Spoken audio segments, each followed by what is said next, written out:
Okay, so we're in day 21 of 31 Days of Horror. 3 weeks in, not bad. I've got a Mario Bava movie for tonight. I don't think such a horror movie marathon would be complete without at least one specimen from Mario Bava, who's made so many interesting films in this genre. I have this 3 movie set here, and I chose Operation Fear.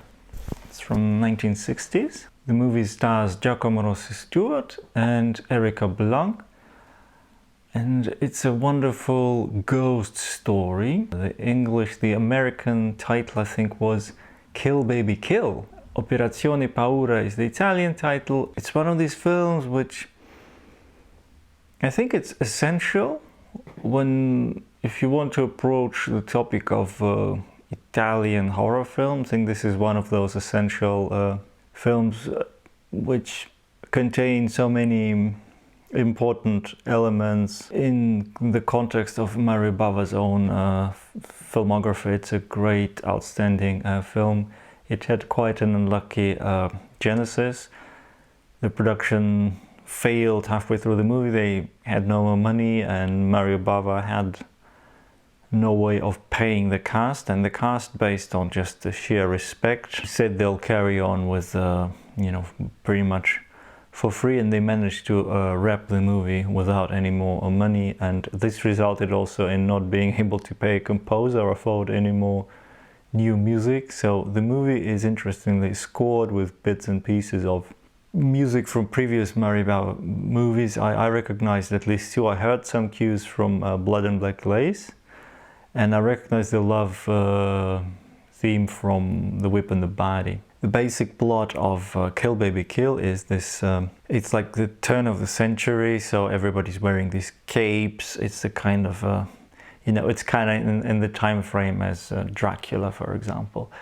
So it's a time when superstition was still very much rampant in villages, and we have this clash between superstitious locals and this progressive medic who arrives. And this pathologist is played by Giacomo Rossi Stewart, who was in a number of Italian science fiction films for Antonio Margheriti, and you might also have seen him in Joe D'Amato's excellent Gothic film Death Smile at Murder. So this doctor arrives at this remote kind of mountain village, and it's all fog-bound, and the locals are extremely dodgy and unfriendly.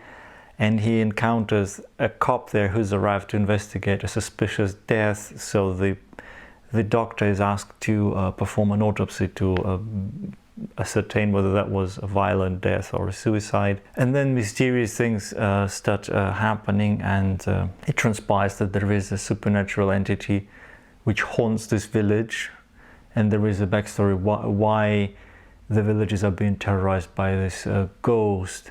Kill Baby Kill is visual to such an extent that I think even if you watched it in a language you don't understand, you would still be able to enjoy the film to a very large degree, because you can follow it intuitively. Mario Bava has such a way with images and with putting his story together that it's really quite admirable. Having seen this film on Blu-ray, I've gotta admit I was really impressed by the way some of the daytime exterior shots were handled by Bava. He does something very unusual. He puts a lot of additional light there, so he kind of lights exteriors like they were interiors in a way. So you can see some interesting colored lights just used outdoors, which is quite unusual. You don't see that effect quite often, or at least not to such an expressive extent as in this movie. And there is a number of sequences which just stand out, eerie, self-contained sequences in this film. The story hangs together just enough for this sense of eeriness to transpire. And Kill Baby Kill is just such an atmospheric movie, and without being overtly violent, it does still manage to be quite creepy for its vintage.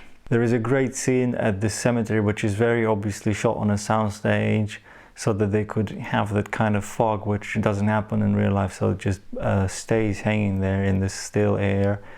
And they put in all those interesting sculptures there and statues, so it has that beautifully artificial look. As for the cast, Giacomo Rossi Stewart, he's super wooden, and he just postures around. He's this kind of a macho medic, so not convincing, not a very lively performance, but he's partnered up with Erika Blanc, who's been in a number of outstanding films, and she's not just good looking, but she has a bit more range than her male partner in this movie. And then in the supporting part, you've got this bald guy, Luciano Catenacci, who was the movie's co-producer, and he also showed up in Umberto Lenzi's Almost Human, for example. I would definitely recommend Kill Baby Kill to those who are maybe new to Mario Bava, because it contains some of his best visual flourishes. It's also a fairly consistent story, so that there isn't an intrusion of inappropriate humor, for example.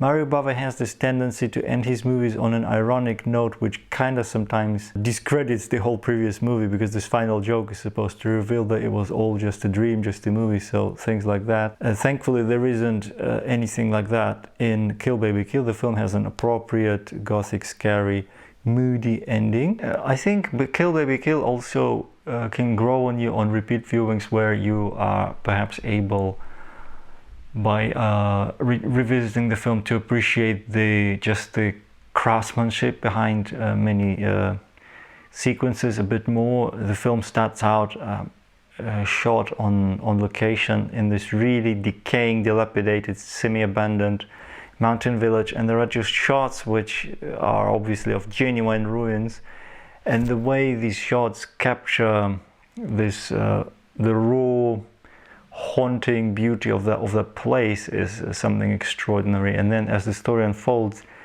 it builds on that, so there is a great sense of coherence in this film, which isn't always present in all Mario Bava films. I think all Mario Bava films are visually interesting, but not all of them have as much soul and as much consistency to them as this one here. Kill Baby Kill is from mid-60s, so this was the time when Mario Bava was still very much at the peak of his creativity, and although he was operating on very low budget, he was nevertheless delivering some extraordinary movies. The good thing about Kill Baby Kill is it's a movie you could also watch with kids, because it doesn't have any overt nasty scenes. It's quite subdued, but at the same time it's genuinely beautiful, eerie, and it's a great, it has that fairy tale quality which I think could appeal to viewers of all ages. It's a film which I think can be universally appreciated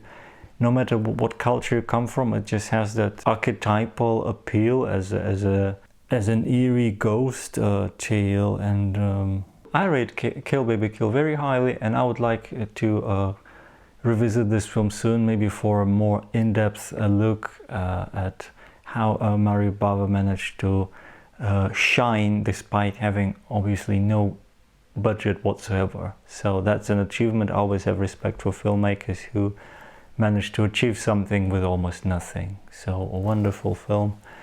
Kill Baby Kill, Operazione Paura. That was day 21 of 31 Days of Horror.